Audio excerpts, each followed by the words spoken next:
This is an excerpt from my memoir in progress set in post-industrial wasteland in Ohio. It's a short story in the mid-1980s. It's called Moving the Mattress.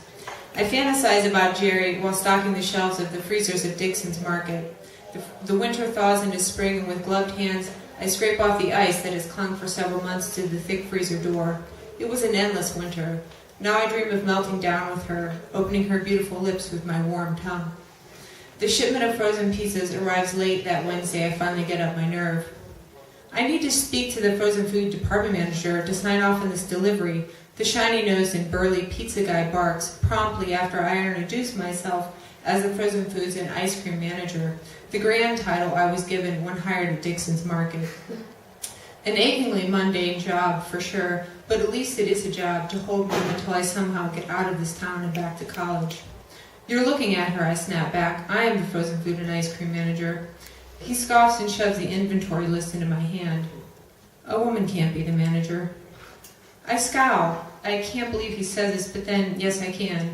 Before I got this job, Dixon's Market had actually never allowed women to do anything but be cashiers. I count the boxes. 10 pepperonis, 8 cheeses, 2 vegetable deluxes. I sign off. Asshole. I price the boxes and put them out into the freezer case. I go back to scheming about seducing Jerry.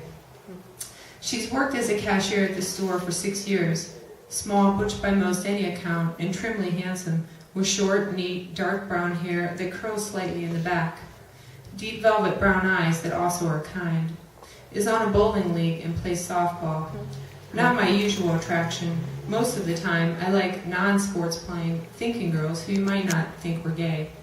Girly girls and tough femmes with brains and artistic talents who listen to The Clash, Bauhaus, The Cramps, and Strawberry Switchblade and wear worn leather jackets and pretty vintage skirts.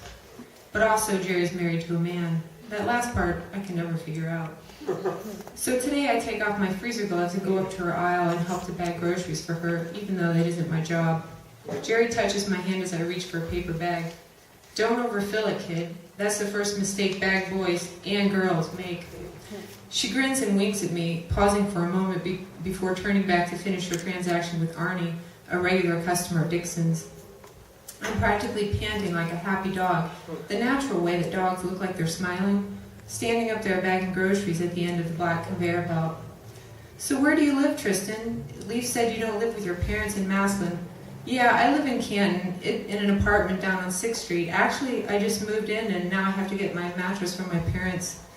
Well, I have a van that can help you, she says excitedly, looking flushed, eager to help out. You don't mind? I can take you out for a beer afterward, I say shyly. It's a deal. What about Friday? My husband works second shift, so I have the evening free. She beams at me from across the conveyor belt, looking immediately like a short, female version of a young Rock Hudson. I float happily back to the freezer.